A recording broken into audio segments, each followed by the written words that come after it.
Hi, everyone. This is the AP podcast number 2, and I'm here with juniors Hanbi Kim and Malcolm McQueenie. And today we're going to be talking about our experiences taking AP classes and overall enjoyment of study, how much work we got this year, and what we think of the teachers we had. So why don't we go over what AP classes we took this year? So Hanbi, why don't you go first? I took AP Lang, Psych, Chem, and U.S. History. I took AP U.S. History, AP Lang, and AP Chemistry. Yeah, I took AP Chem, AP Psych, and AP Lang. So, what did you guys think of the material that you learned, and just overall, how much did you enjoy what you were learning throughout the year? All right, I'll go. AP Chemistry was a really great class. I think that I love the material. I'm kind of a science nerd. I found it interesting, and the teacher was fantastic. So I really felt involved in the class, and I definitely learned more than I would have ever learned in a non-AP class, and I genuinely feel like I was prepared for the AP, and I learned all the material I needed to learn. I think that AP Chem was a special class in that I enjoyed it and the teacher was fantastic, so I feel like we were prepared. I think that is not the case for all APs. Anything you want to add? Yeah, I'd have to agree with you on the Chem aspect. Most of my AP classes really helped me realize some career choices that I wanted to make by getting myself immersed in a subject in such depth. And I also learned to not take APs in subjects that I'm not necessarily interested in. So that was a lesson for the future that I learned from this year. Yeah, I second that. I second that notion. Do not take an AP if you're not going to care about the material, because you're just going to have essays and work that you really don't want to do, and it's going to make your weekends miserable. Yeah, pretty much. Yeah, so I definitely agree with your point on AP Chem. That was definitely one of my favorite AP classes, actually my favorite AP class I took this year, just because I loved chemistry so much. And I feel like that's a really good point that you guys made about taking AP classes in subjects that you're genuinely interested in. So I feel like that's a really good piece of advice to those listening who are planning to take AP classes next year.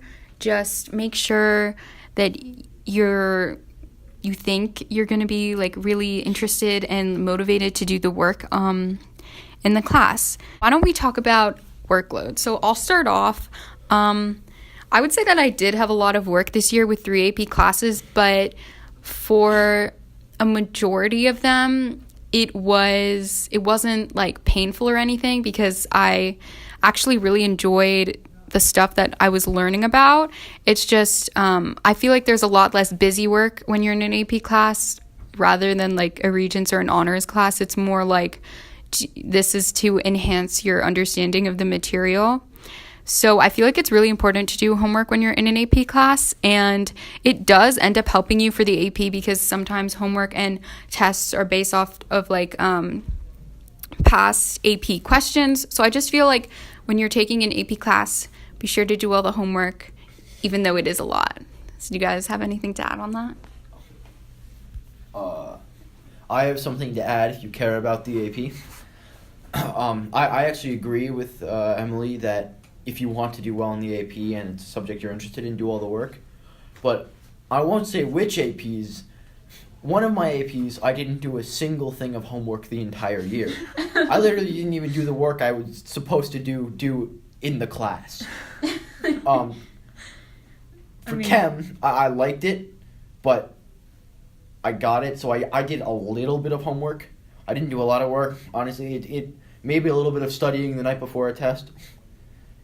And I think for one of my APs, I definitely had a lot more work than the other 2. So it's especially APs that involve a lot of writing. Those are going to be the time-consuming ones. Yeah. But I agree with that. I think that it kind of depends on how good you are at the subject and how intuitive it is. If you understand it, you're kind of lucky and you might not have to do a ton of work. I know kids who didn't do a single thing of homework or classwork the entire year in chem and still got fives or probably got fives. I mean, it really depends on your individual situation. I just, if you don't get the material and you feel like you have to study, you should, because a test will sneak up on you and you will get a 40. Yeah, I definitely concur with the idea that it really does depend on the individual. There's a myth that you have to, study your ass off every day and just bleed for the subject, but you do need to learn to ration the work if you put so much on your schedule. Personally, I didn't think that the AP classes took up so much of my time that I found it a nuisance because I spent my time doing other things. So it's not like I was slacking off or anything. I just was preoccupied with like sports and shows and film making, writing, after school activities, podcasts. Well, we're doing this after APs are over, so just thought it'd be a nice addition. But I just feel as though whatever work you decide to put in, as long as you're still productive with your time somehow and you still manage to stay afloat, it's going to be okay. And if you devote all your time to studying, that's all right too, if that's what works for you. So that's my take on it. Whatever works. Yeah, I find your point about rationing really interesting because one thing that I did this year to manage the workload when I knew that like I wasn't going to be able to get all my homework done was I would ask myself the question like, what is due tomorrow? Like, what has to be done tomorrow? And that's like what I would like put most of my energy in. And then if a homework assignment like went unfinished and the teacher didn't check it, then I would like double up the next night and like make sure I got everything done. And I sort of like rationed all my work out throughout the week on like my own terms. And I think that was kind of helpful because everyone does have different things going on. And if you're like really busy one day after school and not the next night, then maybe like save something for the next night because that's when you're going to be more free.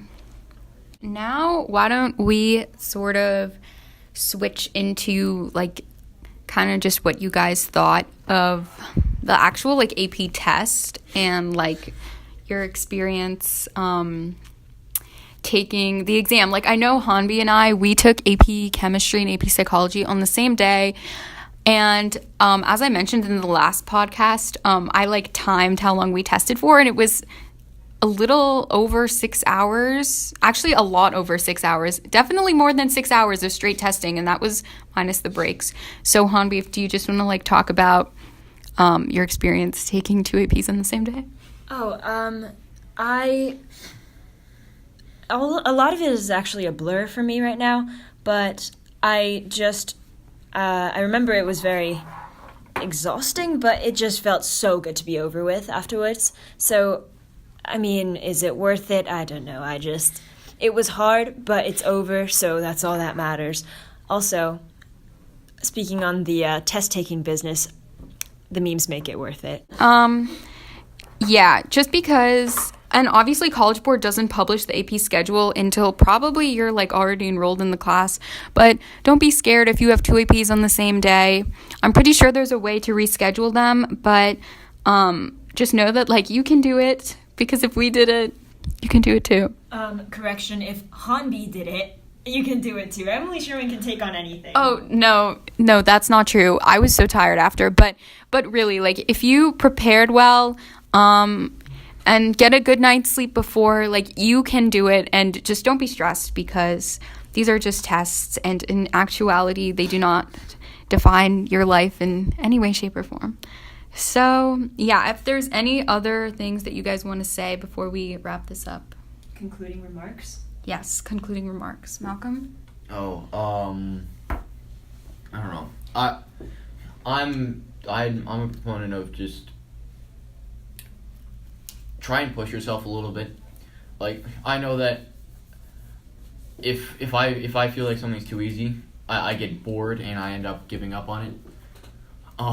So like I ended up taking 4 APs this year in the beginning, and then I decided to drop stats because I didn't need the work and I could take it next year, and also I got first period free, which means I get to sleep till 8:15, which is probably the nicest thing in the world. If you can get a first period free, take it 100%. It's the best thing ever. But like I'm taking 5 APs next year, and 4 of them are STEM. But I know that. I mean, my grades have been higher this year by over 1.5 points than higher than they ever have been, and I've definitely, this has been my favorite year of school, outside of school and just in terms of my classes. I think school is much better if you're pushing yourself and you're trying and you're involved, rather than kind of coasting through maybe an easier schedule where you don't actually care about the classes. I would say make yourself a hard schedule, and if the first 2 weeks you can't handle it, drop a class, and it can't hurt. That's a nice little concluding remark. Very, very good points. I suppose my last words would be, last words sound so ominous, but it would be, don't shy away from something just because it seems hard. But like Malcolm said, be realistic in the same time. And once it's all done, you'll just remember the good times in class when, like, I don't know, the kid like falls over or something, and, like. Oh yeah, definitely. Like we had, definitely we bonded with the kids in our class. Yeah, it's you was all a go family. through it together. So Yeah. Oh, God. if you're feeling up for it, just dive right in. You know, if it's you'll survive. It's not gonna be that bad. Yeah, and definitely a lot of classmate interaction, a lot of like students helping students, and like everybody wants to do well and everybody's like supporting each other, and whether that's through like group me chats, sending pictures of the homework every day, or you know, like studying together for like a test coming up, like there's definitely a lot of unity within the class, and I think that's kind of what one of the better things that differentiates AP classes from other classes in this school. So, yeah, thank you for listening to the AP podcast number 2. Thank you And, for having us, yeah. Emily. Yeah, this was fun. This was good. Yeah.